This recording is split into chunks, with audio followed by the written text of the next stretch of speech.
No programa de hoje, você vai ver a votação do plano específico para o Cabanga e os cais de Santa Rita e José Estelita. E os pronunciamentos no plenário. Antônio Luiz Neto parabeniza o Santa Cruz pelo Campeonato Pernambucano de Futebol. O Anderson Florencio quer regulamentação de torcidas organizadas.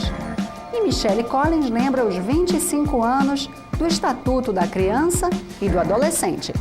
O TV Câmara do Recife está no ar.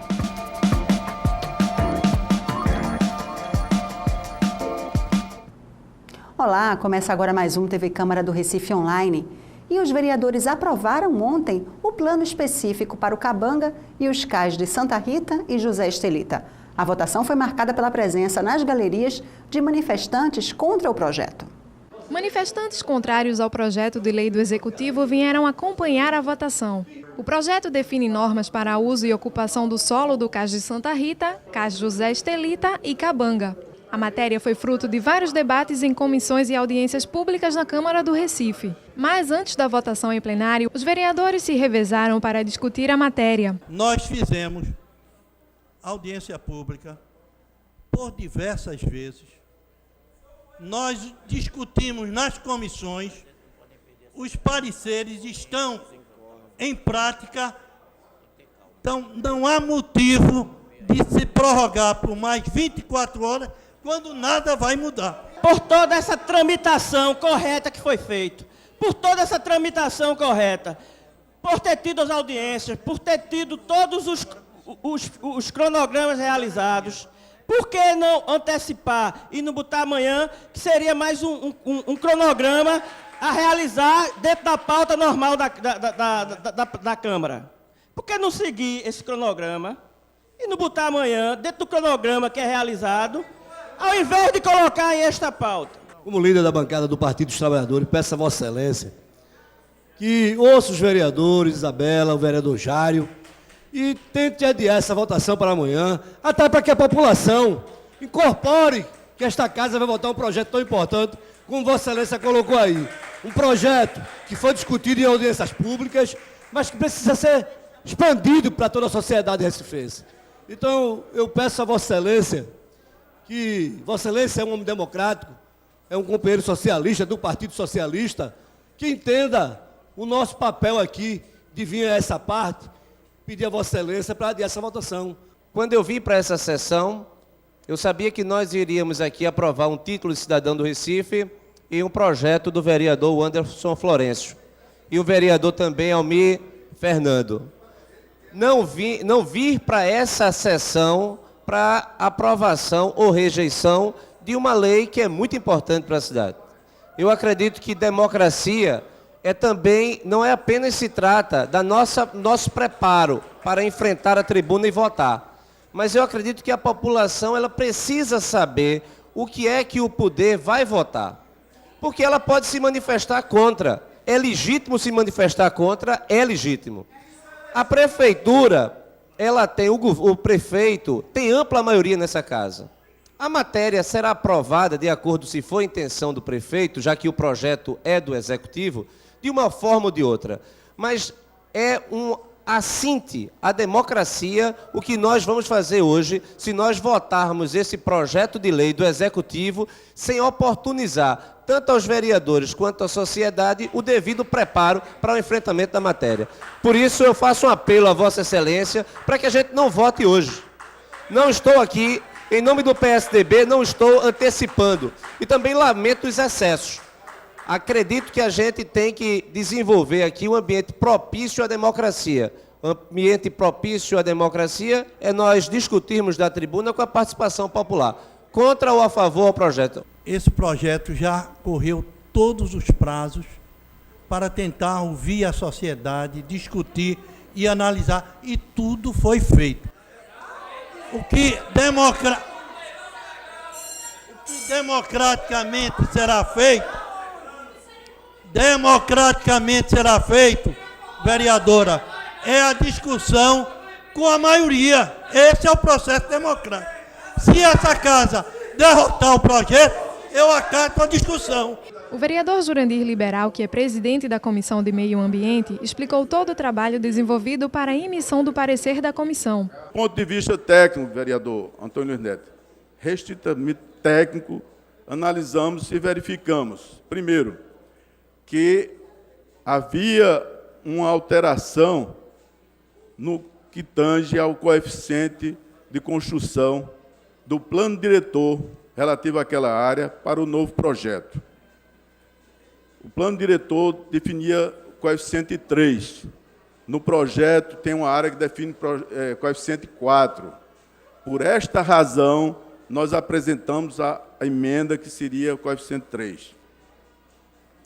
Nós discutimos nessa casa, recentemente, proposta do próprio Executivo, inclusive a vereadora Michele lembra muito bem, do teto verde, a questão da cidade do Recife, os problemas das águas, os problemas do solo. E estava definido, vereador Antônio Neto, no plano diretor, a menor situação que se apresenta do solo natural é 20%, vereador. Neste projeto está sendo apresentado 10%. E por esta razão, nós apresentamos uma emenda que passaria de 10% para 20%. Esse era o nosso compromisso. Mas a emenda foi rejeitada. A emenda foi rejeitada e não foi dada uma oportunidade. Uma vez que a nossa emenda foi rejeitada, eu não me sinto à vontade de defender este projeto. Portanto, eu vou votar contra a matéria, sobretudo porque ela não atende ao plano diretor, ela contraria o plano diretor, e, portanto, tem meu voto contrário. A vereadora Marília Arras reclamou que não teve tempo para discutir o projeto. Nós fomos pegos de surpresa. Eu tenho 8 emendas apresentadas a esse projeto e sequer sei a situação em que se encontram essas emendas. A gente não sabe como é que foi o posicionamento dos pareceres das comissões. O que eu sei é que eu pude ler em plenário e isso dificulta até nossa defesa na discussão e o processo democrático a que essa casa se destina. Já a vereadora Isabela de Roldão questionou a tramitação da matéria. Deixo nas mãos desta casa o desafio de saber se Vossas Excelências vão aprovar um projeto ilegal, que não cumpriu os trâmites legais, que desrespeitou. O vereador Almir, que é conselheiro do Conselho da Cidade do Recife, viu. Eu estava presente na reunião do Conselho. Não foi respeitada a exigência da Câmara Técnica, não houve apresentação pela Câmara Técnica. Não houve. Os trâmites foram desrespeitados. O vereador Antônio Luiz Neto destacou a necessidade do cuidado na discussão do projeto. Nós temos aqui nesta casa a condição de poder votar da forma livre como quisermos em qualquer matéria. Cada um dos senhores vereadores, senhor presidente, pode votar conscientemente naquilo que entender melhor, mas sem discussão não. É preciso que essa discussão exista, senhor presidente. Por essa razão, eu pedi para discutir a matéria, senhores vereadores, porque é preciso que os senhores que fazem parte da bancada do governo também tenham esta consciência. Não basta ser bancada de governo, é preciso ter a consciência de que nós todos aqui somos a bancada do povo do Recife. Nós representamos o povo desta cidade. Os vereadores de oposição se retiraram do plenário, mas o projeto foi aprovado em primeira e segunda discussão e segue para a sanção do prefeito. O Santa Cruz Futebol Clube é o campeão pernambucano de 2015. A disputa aconteceu domingo no Arruda contra o Salgueiro. O tricolor venceu por 1-0. Ontem, o ex-presidente do Santa Cruz e vereador, Antônio Luiz Neto, parabenizou o time pela vitória. Esta é a vitória de uma equipe, é a soma de uma base que nós deixamos com uma reforma de elenco eficaz que permitiu ao Santa Cruz chegar às finais com o clube do interior, o clube de qualidade, um clube que conseguiu valorizar a final do Pernambucano, que foi o Salgueiro, e que nos permitiu, pela primeira vez, ver uma final inédita com o clube da capital e com o clube do interior do estado de Pernambuco. Portanto, eu quero aplaudir essa torcida maravilhosa que é a torcida do Santa Cruz, que tem dado exemplo não só para o Recife, mas também para Pernambuco e para todo o Brasil. Aliás, para o mundo inteiro, já que ela faz parte do ranking da FIFA, ficando sempre entre as 100 maiores torcidas do mundo, em presença no campo, dando assim a todos nós pernambucanos o orgulho de poder sabermos que temos em Pernambuco uma das 3 maiores torcidas do Brasil. Antônio Luiz Neto também chamou a atenção para o controle das torcidas organizadas. O Santa Cruz, meu caro vereador, tem cerca de 40 torcidas organizadas. Torcidas que são verdadeiras famílias. Jovens que se reúnem e vão para o estádio torcer. Torcidas que são muitos casais que juntos vão torcer juntos. São muitas torcidas que se organizam, pessoas bem intencionadas, pessoas que torcem juntas. Agora, se nós encontramos dentro de uma torcida ou de outra torcida pessoas infiltradas, marginais, bandidos, estes aí só tem um jeito, polícia. Na minha gestão, eu não tive contato com nenhuma delas, nem a mais pacífica, nem aquela que possa ser considerada aquela que é a maior, aquela que pode provocar algum tipo de dano. Nenhum tipo de contato. Portanto, eu falo muito à vontade sobre esse tema. Agora, é fundamental que a gente tome muito cuidado, porque muitas vezes a gente faz uma reunião e encontra numa casa como esta, ou como na Assembleia Legislativa, ou como no Congresso Nacional, e alguém se senta detrás de um microfone e diz inverdades, e diz impropriedades, e termina-se não se tomando as atitudes que já devia ter tomado há muito tempo, que é exatamente fazer uma polícia de inteligência, filmar quem é bandido, investigar quem é bandido, botar para fazer inquérito e prender, botar na cadeia para evitar que os crimes ocorram. Porque, afinal de contas, se houver a prevenção, se houver a ação policial eficaz, e nós temos uma grande polícia militar em Pernambuco, certamente nós vamos evitar os problemas. Mas como é que pode? Termina o jogo, acontece toda vez a mesma coisa, no mesmo local, o objeto dos ataques são os mesmos, as paradas de ônibus são as mesmas, e não se tomam as atitudes? Portanto, senhor vereador, é preciso que a gente tome muito cuidado para não generalizar, porque a fuga de dar solução a esse problema é muito grande e a gente precisa evitar de estar polemizando esse assunto dessa maneira, porque isso só tem feito prejudicar o futebol não só pernambucano, mas também o futebol brasileiro, apelidando marginais com o nome de torcida. Esse também foi o tema do pronunciamento do vereador Anderson Florencio. Ele é autor de um projeto de lei que quer regulamentar as torcidas organizadas.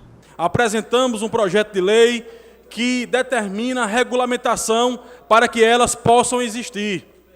Ao nosso entender, a torcida, para se credenciar como torcida, né, deve cumprir alguns requisitos, né, para que possa, de fato, estar na convivência social com nós, todos que somos cidadãos de bem.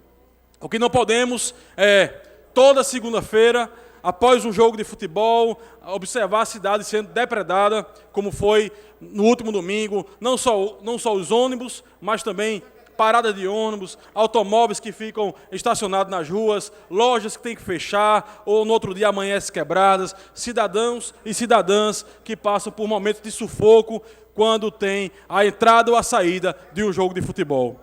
Registramos, inclusive, ontem, o jornalista Rodrigo de Luna, jornalista da TV Clube, afiliado à Rede Record, que foi atingido, né, por pedradas, né, saindo ontem dessa partida que era para ser simplesmente um momento de comemoração aqui com a finalização do Campeonato Pernambucano. Portanto, eu convoco, né, a sociedade para participar desse debate, eu convido meus colegas, pares aqui desta casa, para que na próxima quinta-feira, dia 14, a gente possa discutir esse tema em audiência pública, para que esses fatos não aconteçam, não só no término do ano, quando se inicia outros torneios, outros campeonatos, mas que a gente prepare o terreno para que o ano que vem, novamente, quando do início do Pernambucano, a gente possa ter boas notícias, boas comemorações, momentos de alegria, que é isso que o esporte tem que trazer para a sociedade. É momento de confraternização, de alegria, de convivência, não momentos de vandalismo, momentos de verdadeira guerra na cidade do Recife. A sociedade não aceita mais e nós, como vereadores do Recife, também não podemos aceitar esse tipo de atitude comumente, corriqueiro, como vem acontecendo aqui na nossa cidade. Portanto, fica nosso convite para todos os meus colegas, vereadores da cidade do Recife, para que na próxima quinta-feira, em audiência pública, a gente discuta esse tema com cuidado, a gente possa ter um olhar mais cauteloso, um olhar aprofundado nesse assunto, que é um assunto importante, que mexe com vidas, que mexe com o comércio, que mexe, inclusive, com a família, porque hoje é mais comum ter as famílias ficando em casa, as crianças, os adolescentes, sem poder participar desses eventos esportivos, justamente devido à violência. E pior ainda, nós temos o suporte e o apoio do governo, né, com todos com a nota, que é algo que a gente tem que discutir. Se é algo que está valendo a pena ou não manter o todos com a nota da forma que está se vindo, né? Porque boa parte dos incidentes ocorre justamente no local onde está sendo oferecido esse aporte do governo. Portanto, fica meu registro e mais uma vez o protesto por essas cenas lamentáveis registradas mais uma vez no último domingo. Michele Collins marcou os 25 anos do Estatuto da Criança e do Adolescente. Eu gostaria de parabenizar a todos por esses 25 anos onde os conselheiros tutelares têm zelado e têm guardado o Estatuto da Criança e do Adolescente. A vereadora também destacou as dificuldades no trabalho dos conselheiros tutelares no Estado. As dificuldades enfrentadas pelas citadas estruturas, criadas com o objetivo, princípio de proteger as crianças e os adolescentes. O programa mostrou o assassinato de 3 conselheiros tutelares no município de Poção, no agreste pernambucano. Também a falta de segurança, que é um dos principais problemas enfrentados por esses profissionais no desempenho de suas funções. Mas não são apenas esses. Vão também desde os prédios que não têm condições, estrutura, veículos para os conselheiros tutelares executarem as suas atividades. Nós fizemos aqui na casa uma reunião onde nós convidamos todos os conselhos do município do Recife e aqui participou efetivamente dessa audiência pública os conselhos tutelares. Apesar de que não era um evento específico para os conselhos tutelares, mas eles mostraram as dificuldades de trabalho, a falta de recursos, a falta de estrutura e também a questão de muitas atribuições que os conselheiros tutelares têm. Eles têm que entrar dentro das comunidades, eles têm muitas vezes que fazer resgate de crianças, de adolescentes, de pais que violentam seus próprios filhos, que dirá uma pessoa desconhecida, como é o caso de um conselheiro tutelar, que muitas vezes são mulheres que colocam a sua vida à disposição de servir a comunidade, de servir o seu próximo. Esse ano, agora, será ano de eleição para os conselhos tutelares também, e é necessário que haja um apoio especial a esses profissionais. Então, o Estado de Pernambuco, o governador criou no calendário estadual o Dia de Fortalecimento dos Conselhos Tutelares. E nós também demos entrada aqui nessa casa numa matéria similar, criando também o Dia Municipal do Conselheiro, do fortalecimento dos Conselhos Tutelares da cidade do Recife. Essa iniciativa visa chamar a atenção, tanto da população quanto das autoridades, para o serviço tão importante que esses profissionais prestam na nossa sociedade. A gente fica por aqui. Para rever esse e outros programas, acesse nosso canal youtube.com/Câmara do Recife. Até mais!